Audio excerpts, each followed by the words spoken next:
Hello viewers, this is doctor Wahid Baig from Jaipur India. आइए आगे बढ़ाते हैं सिलसिले सवालों तो जवाबात को, क्वेश्चंस एंड आंसर्स, प्रश्न एवं उत्तर। तो सबसे पहले हम बात करते हैं एक सवाल की। अक्सर ये सवाल उठता है और इसका हम जवाब बहुत बार दे भी चुके हैं, लेकिन फिर भी कि सफ़ूफ में प्रिजर्वेटिव किस रेशो में डाला जाता है। सफ़ूफ में प्रिजर्वेटिव डालने की ज़रूरत नहीं होती है। प्रिजर्वेटिव जो शरबत या माजून वगैरह होती हैं उनमें डाला जाता है।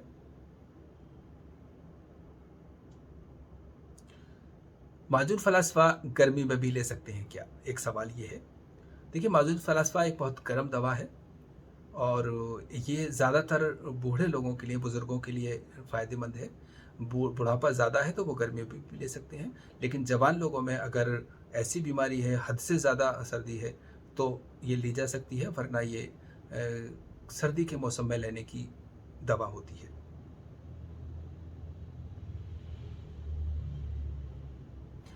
मरहम तूतिया के बारे में एक सवाल है कि इसको सोरियासिस में इस्तेमाल कर सकते हैं क्या? नहीं, ये सोरियासिस के लिए नहीं होता।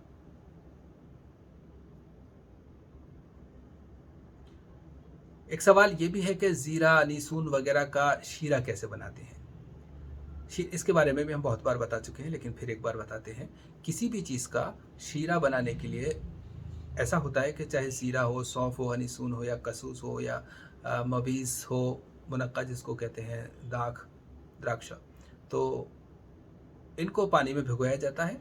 पानी में भिगोने 4-5 गुना पानी में इनको भिगोया जाता है और फिर मिक्सर में चला, पहले तो सिलबट्टे में पीस करके और उस तरह से जूस निकाला जाता था, इनका शीरा निकाला जाता था। अब मिक्सर में डाल करके आप इसको चला लें। चलाने के बाद ये बिल्कुल लिक्विड हो जाएगा, जैसे कि मैंगो शेक होता है, ये बनाना शेक होता है, शेक टाइप बन जाएगा ये। फिर इसको बारीक कपड़े से, बारीक छलनी से आप छान लें। छानने के बाद जो ऊपर आएगा वो फेंक दें और नीचे जो आएगा वो शीरा है।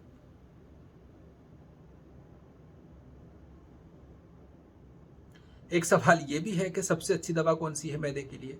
देखिए, ये सवाल थोड़ा सा बहुत ही लंबा डिस्कशन चाहता है, लेकिन हम बहुत शॉर्ट में बताते हैं कि सारी दवाएं अच्छी होती हैं, लेकिन देखना ये होता है कि बीमारी क्या है और उस बीमारी का मिजाज क्या है। उसी के हिसाब से दवा का मिजाज तय किया जाता है। तो इसीलिए दवा कोई सी भी हो, अच्छी है, फ़ायदेमंद है, लेकिन उसका प्रॉपर इस्तेमाल जहाँ उसकी ज़रूरत है वहाँ इस्तेमाल किया जाए, तब उसका फ़ायदा मिलता है। नहीं तो या तो फ़ायदा नहीं मिलता या नुकसान होता है। एक सवाल है कि शरबत बजूरी मोतदिल को किस मिजाज में इस्तेमाल किया जाता है?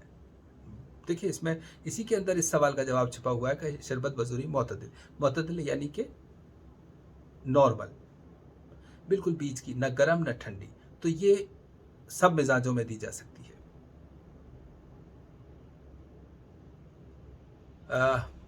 इशिता ने सवाल किया है कि 6 दिन हो गए वीडियो नहीं बनाया। भाई देखिए, बहुत बिजी रहते हैं, बहुत बिजी रहते हैं।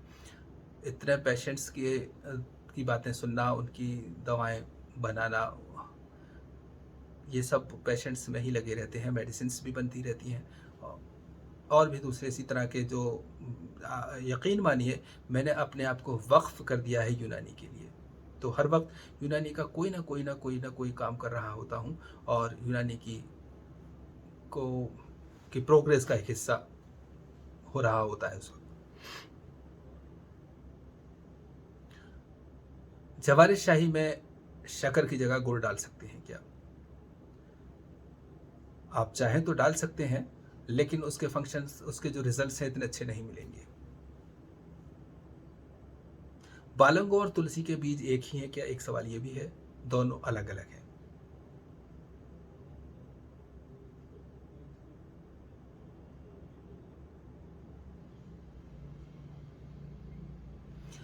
एक सवाल है कि खमीरा मरवारीद में आपने कुचला क्यों नहीं डाला, नक्स वोमिका? तो देखिए जनाब, खमीरा मरवारीद में नक्स वोमिका तो कहीं भी नहीं है, ना मेरे नुस्खे में है और ना किसी भी किताब के कभी से कहीं तक मैंने नहीं पढ़ा, मैंने नहीं देखा।